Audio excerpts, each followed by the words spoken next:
بسم اللہ الرحمن الرحیم۔ ایک روایت یہ بھی ہے کہ طلحہ نے مکہ مکرمہ میں عمرہ ادا کیا، اور جب حضرت عمر فاروق رضی اللہ عنہ نے خلافت کی ذمہ داریاں سنبھالیں تو اس نے آپ کے دست مبارک پر بیعت کرنا چاہی۔ حضرت عمر فاروق رضی اللہ عنہ نے اس سے فرمایا، اے طلحہ، تم چونکہ عکاشہ اور ثابت کے قاتل ہو، واللہ میں تمہیں کبھی پسند نہیں کر سکتا۔ طلحہ نے عرض کیا، اے امیر المومنین، آپ ان دونوں شخصیات کا غم کیوں کرتے ہیں جنہیں اللہ نے میرے ہاتھوں شہادت عطا فرمائی اور مجھے ان کے ہاتھوں سے ذلیل نہیں ہونے دیا۔ حضرت عمر فاروق رضی اللہ عنہ نے اس گفتگو کے بعد اس سے بیعت لے لی۔ آپ نے اس سے فرمایا کہ اے طلحہ، تو بہت بڑا شعبدہ باد اور چالاک ہے، یہ تو بتا اب بھی کچھ فنکاری تم میں باقی ہے کہ نہیں؟ اس نے ندامت سے کہا، اے امیر المومنین، اب تو میں بوڑھا ہو چکا ہوں، اب تو کچھ دم خم باقی نہیں رہا۔ روایات سے معلوم ہوتا ہے کہ اس نے جب سے ملک شام کے قبیلہ بنو قزا میں پناہ حاصل کی تھی، وہ برابر اس بات کا جائزہ لے رہا تھا کہ اب دین اسلام کی کیا کیفیت ہے۔ اسے یہ تو اندازہ ہو چکا تھا کہ بہت ہی جلد اسلام ملک شام تک بھی پہنچ جائے گا۔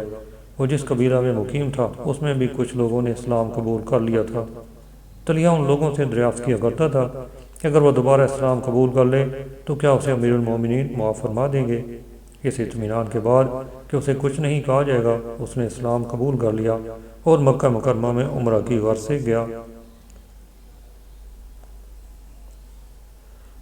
حضرت عمر فاروق رضی اللہ عنہ نے اس سے دریافت فرمایا کہ بیعت تو تم کر چکے، اب ذرا یہ تو بتلاؤ کہ تم نے کیسے اپنے من گھڑت الفاظ کو وحی الہی قرار دے دیا تھا؟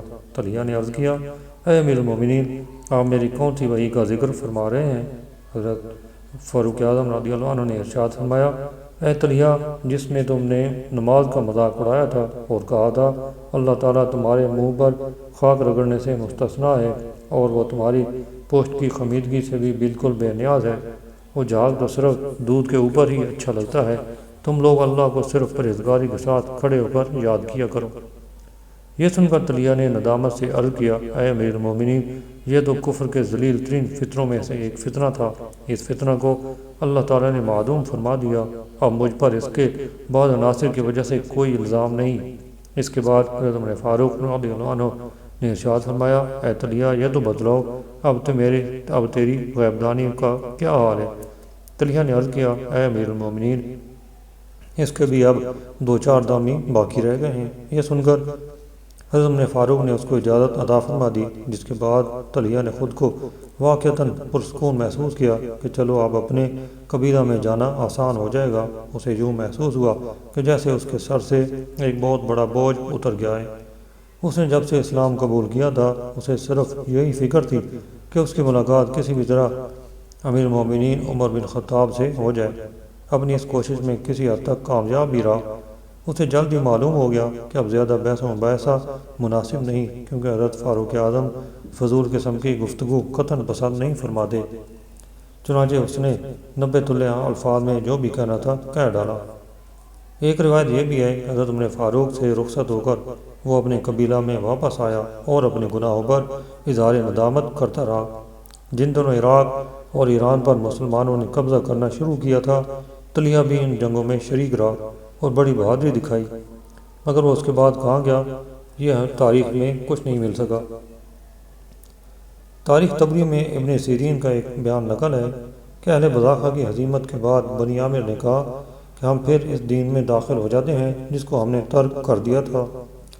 حضرت خالد نے ان سے انہی شرائط پر بیعت لی جو آپ نے اہل بزاخہ سے، جن میں بنو اسد، بنو غطفان اور بنو طے شامل تھے، بیعت لی تھی، جبکہ ان سب نے اسلام قبول کرنے کی شرط پر اطاعت قبول کی تھی۔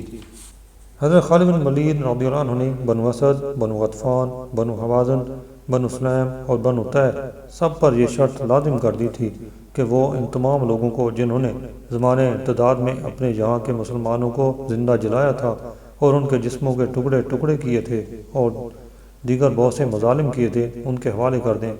ان قبائل نے ان تمام لوگوں کو حضرت خالد کے حوالے کر دیا۔ حضرت خالد نے ان تمام قبائل کو اسلام کی بیعت کے بعد چھوڑ دیا، البتہ آپ نے قرہ بن حبیرہ اور اس کے چند ساتھیوں کو قید کر لیا تھا۔ مسلمانوں پر مظالم کرنے والوں کو آپ نے کڑی سزائیں دی اور قرہ بن حبیرہ اور اس کے ساتھی مدینہ طیبہ روانہ کر دیے گئے۔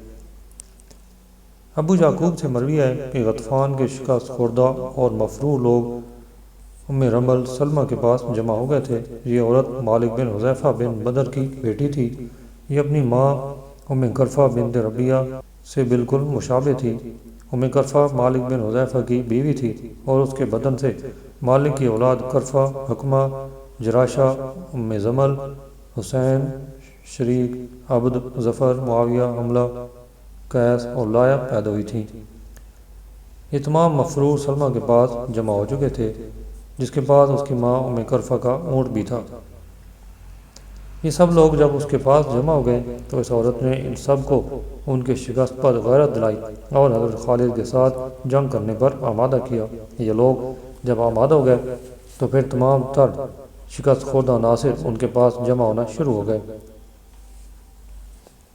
یاد رہے کہ سلمہ وہی عورت ہے کہ ایک مرتبہ یہ اپنی ماں کی زندگی میں قید ہو کر مدینہ طیبہ آئی تھی اور حضرت عائشہ رضی اللہ عنہ کے حصہ میں آئی تھی۔ آپ نے اس کو آزاد کر دیا مگر یہ ایک عرصہ تک ان کی خدمت میں رہی۔ ایک مرتبہ رسول کریم صلی اللہ علیہ وسلم نے اس کو دیکھ کر حضرت عائشہ سے فرمایا تھا کہ تم میں سے ایک ہوب کے کتوں کو بھونکائے گی۔ سلمہ نے مرتد ہو کر اس بات کو حرف بحرف سچ ثابت کر دیا۔ سلمہ ظفر کے علاقے میں قیام پذیر تھی۔ اس نے اپنے مقتولین کا بدلہ لینے کے لیے ظفر سے ہوب تک بار بار چکر لگائے اور ایک بڑی فوج اکٹھی کی۔ حضرت خالد بن ولید کو جب اس کی خبر ہوئی تو اسی وقت آپ مجرموں کی گرفتاری، زکوٰۃ کی تحصیل، تبلیغ اسلام اور لوگوں کی ذہنی تسکین میں خصوصی طور پر مصروف عمل تھے۔ حضرت خالد بن ولید اس اطلاع کے بعد اس عورت کو سبق سکھانے کے لیے ان کی طرف بڑھے، مگر یہ دیکھ کر مسلمان حیران رہ گئے کہ اب اس عورت کی شان و شوکت اور طاقت و قوت بہت بڑھ چکی تھی اور اس کا مقابلہ آسان کام نہ تھا۔ حضرت خالد بن ولید اس کے اور اس کے حمایتیوں کے مقابل جنگ کے لیے خیمہ زن ہو گئے۔ اس کے بعد جو جنگ ہوئی وہ بہت ہی خون ریز تھی۔ اس جنگ میں سلمہ اپنی ماں کی شان کی طرح ایک اونٹ پر سوار تھی اور اپنی فوج کو لڑا رہی تھی۔ اس روز بنی غنم کا ایک خاندان، خاصی، حاریہ کا خاندان اور غنم کا خاندان تمام کے تمام صفحہ ہستی سے نابود ہو گئے۔ جب جنگ زوروں پر تھی تو حضرت خالد بن ولید نے حکم دیا کہ اس اونٹ پر حملہ کیا جائے، چنانچہ اس اونٹ کو ذبح کر دیا گیا اور سلمہ کو قتل کر ڈالا گیا۔ اس کے اونٹ کے گرد تقریباً 100 سلمہ کے جانثاروں کی لاشیں پڑی تھیں۔ اس میں مسلمانوں کو مکمل فتح نصیب ہوئی۔ لعنت اللہ علی الکاذبین۔